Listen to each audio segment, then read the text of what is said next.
I'm gonna say that until the cows come home. Kickers are not football players. They are women disguised as men who kick balls through goalposts. But with that being said, the 90s Minnesota Vikings.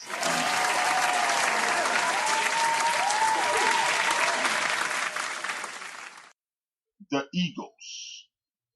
McNabb, Andy Reid's Eagles had Weapon X, aka Brian Dawkins, and tons of other players. There's too many players to name. And T.O., Brian Westbrook, Whack Ass Fred X, James Thrash, Thrash. I mean, he was trash. James Thrash and others. I ain't gonna say he was trash. He just wasn't. Fred X was whack, but James Thrash. You had Deuce McAllister. They had a boatload of talent. One of a great defensive coordinator in Jim Johnson. They couldn't get over the top. McNabb needed somebody to throw it to instead of just T.O. A lot of people like to say he had people, but again, he couldn't get it done either way. Big ups to the Eagles and the y'all know McNabb is one of my guys. The next team on the list is one of the most entertaining teams in the history of football.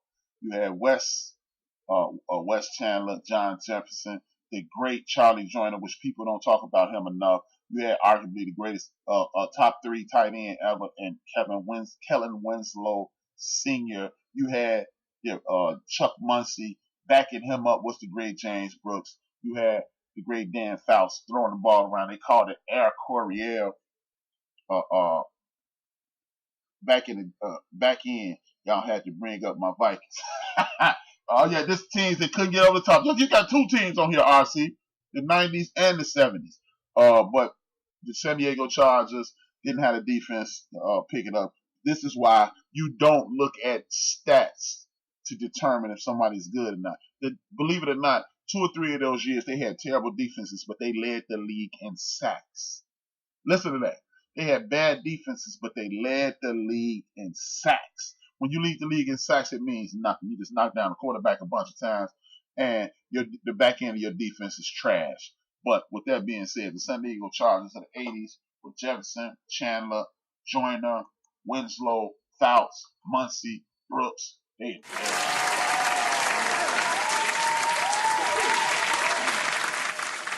The next team, a lot of people always overlook this team because why? Because they like to look the powers that be. They like to overlook when people who look like them do things. Bill Cowher has a worse winning percentage than my main man. What's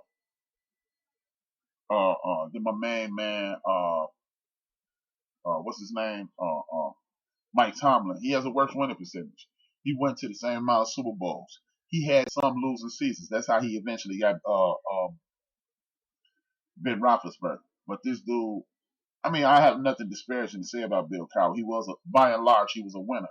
But it's awful strange when you look at these things and people call Mike Tomlin a loser and they don't call this guy a loser. Now, he had people like Jerome Bettis, Barry Foster at the running back, Walter Abercrombie, Lewis Lips, Andre Hastings, and this is just some of the offensive weapons. And you had Kevin Green, Greg Lloyd, my man Levon Kirkland, Carnell Lake, and others on defense, and he couldn't win. He could only win a Super Bowl at the end of his career. So, with that being said, the 90s Pittsburgh Steelers, who made it to 1 Super Bowl since 1979, they're in the building at number 2. Big ups to the Steelers, but hey, it is what it is. The number 1 team on my list, ask it the same amount. They won 1 more than the Knicks won during the same period. How about that? Talk to me when the Knicks win again, homie. The number 1 Chief Rock Jerry Brown just took a shot at the Chicago Bears. So did they ever win? They won in '85, beating your New York Giants along the way, and then they turned over, kicking New York's ass to the Bulls. And the Bulls successfully choked the Knicks out on a regular basis. How about that, number 1 Chief Rocker Jersey Vern? How about that? Back up off me, homie. But the number one team on my list in regards to greatest teams to never get it done is a team that should have more Hall of Famers. Daryl Talley, Cornelius Bennett, Bruce Smith, one of the top 5 pass. Nah, I ain't asking no more. I got the number one Chief Rocker Jersey Vern. He ain't get enough of getting his draws kicked in his ass last time he called. He need him kicked back in his ass. Hey man, first of all, we was talking about motherfucking football. So how you gonna bring damn Knicks in there? Giants got 4 fucking Super Bowls out of 5 times going. And the Knicks got their ass whooped every year. Winning percentage than the Chicago Bears would ever have in fucking life. And your motherfucking race. We outbeat 2 of your motherfucking teams. Hold on, slow down, cuz. Your team got 4 Super Bowl wins. Your team got 4 Super Bowl wins. Between my 2 teams, they got 4. The Raiders got 3, and the Bears got 1. Fuck the Giants. That's why they ain't gonna be shit this year. I ain't got 14 teams. Yeah, and then what your fucking goddamn Bulls doing now? When Jordan left, Yeah, you better hang up, cause you don't never want to say Bulls versus Knicks, homie.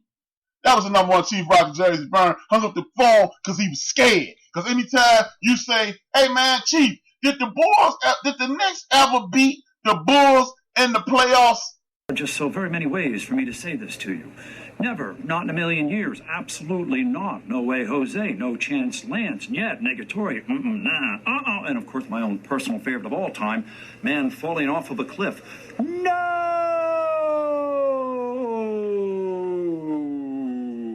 Now back to my damn list. Get up off me, Chief Rocker. Motherfucker. I'm cussing you out on, what's the Marco Polo lane. My man, though.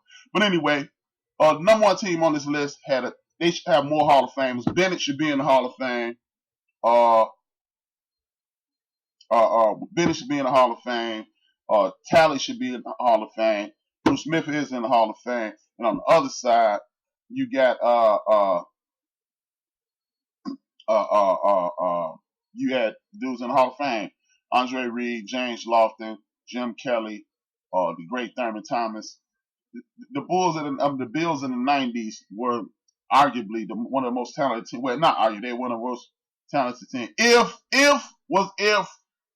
dogs shitted out Rubik's Cube, I'd be a millionaire because my dog used shit all over the place. So all that when Scottie Pippen on the team, they got the shit. Was he on the Bulls? Yeah, he was on the Bulls. Was they kicking the Knicks' ass? Yes, they were. I'm through talking. Now hang up on that. And then I actually like the Knicks, man. Shut up, Chief Rocker. But yeah, man, that's the number one team on the list, the Buffalo Bills. And like I was saying, I wanna before I end the show, I'm gonna end the show like this. No, I got some more stuff. Aaron Rodgers. There, Aaron Rodgers. I slipped up. See, Chief, you maybe threw me off track. Aaron Rodgers. At this point, Aaron Rodgers needs to just shut the hell up. See, Aaron Rodgers is on the low snitching on his new coach. He got beef with him, and he want to make it seem like he giving a damn about the players, talking about the practice habits of the coach.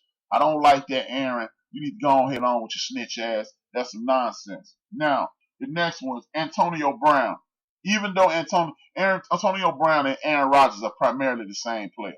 Awesome players on the field. When they get off the field, they have all these type of stupid ass issues. Antonio Brown, with this bullshit with your feet getting frostbit, I can't really hold that against you because you were doing something to make yourself a better player and stay healthier and get in the best Hey, we're gonna be talking about that Wednesday, RC. We covered. We gonna do that on the Brothers Gonna Work It Out show with me and number one Chief Rocker Jersey Vern on Wednesdays. On Wednesday, we gonna knock that down, RC. Check us out from 7 p.m. our time, RC. Me and you on the same time. 7 to 10 every Wednesday. We knocking it out the box on that. But AB is now talking about these helmets. If there are certain helmets that will help you as a running back, help you as a cornerback, help you as a wide receiver, help you as a any position that you play. There are specific helmets for that position. Antonio, instead of just saying that, he's talking about, I'm going to retire if they don't let me wear my helmet. When you have done something, when you have the reputation of Antonio Brown, maybe you need to take a step back and let somebody else complain about the helmets to the public. AB, you got too much smoke around you to be complaining about anything. Why don't you just shut the hell up for a little while, complain to the players union, file a grievance, and have somebody with some clout on your team or some clout throughout the league that you're friends with, because anything that comes out of your mouth, it's one of those situations to whereas the messenger is fucking up the real message. I get it, man. Cornerbacks and receivers wear two different helmets. Most people don't know that. But because it's coming out of your mouth, AB, it sounds like some jibber jabber, and it sounds like you kicking up dust about some bullshit. You should have had one of your homeboys on another team speak on that and file a grievance with the player association and file some shit with the player association so you can get around this. Otherwise, AB, man, cut it out, bro. Shut the hell up. It's time to stop. Now, me personally, I believe this Boza kid, he's hurt again. His brother stay hurt. And when you cycle off that juice, you end up getting hurt because you push your body to its physical limits, and then you start getting repeatedly hurt. He's hurt again. Just keep an eye on him. And in regards to the topics on today's show, what I want to do is this. I want to send a shout out to the Chicago Bears. This weekend or soon, there will be a statue unveiled of the great Walter Payton and the godfather of the National Football, one of the godfathers of the National Football League, George Halas, in front of Soldier Field here in Chicago. Big ups to the city of Chicago, because the Bears ain't did that shit. They own it.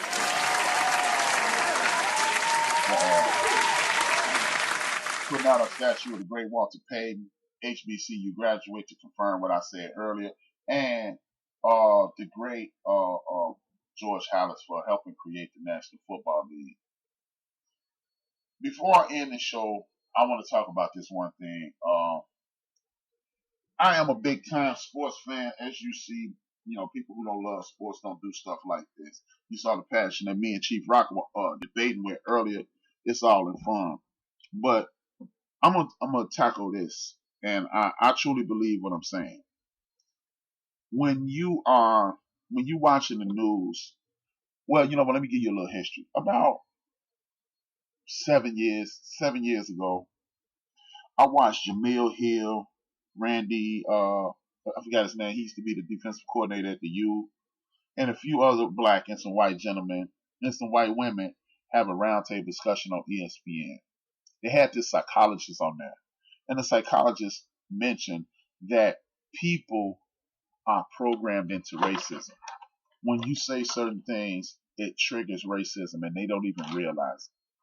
If that is true, I believe, and I know I'm strong enough to say it, all of mainstream media is clearly racist, and maybe some of them don't realize that's what they're doing. They're painting, they're coloring the news, because when they give out half-ass stories like the one with Josh Gordon, and when they just give out half a story like the one with AB and make him look, as Joe from Houston State made him look like a crybaby, I really want to know, do you guys realize how racist you guys sound? See, sometimes you could say something racist, and I want to believe in humanity and make them just totally oblivious to how racist it sounds, because maybe, just maybe, you are listening to this through the eyes of someone who's not in your position. And if you're doing that, I'm willing to give you a little understanding. I'm not going to give you a pass, because you are still old enough and should be intelligent enough to do this. The reason I'm talking about this is this Chris Paul rule. Not Chris Paul, Rich Paul rule.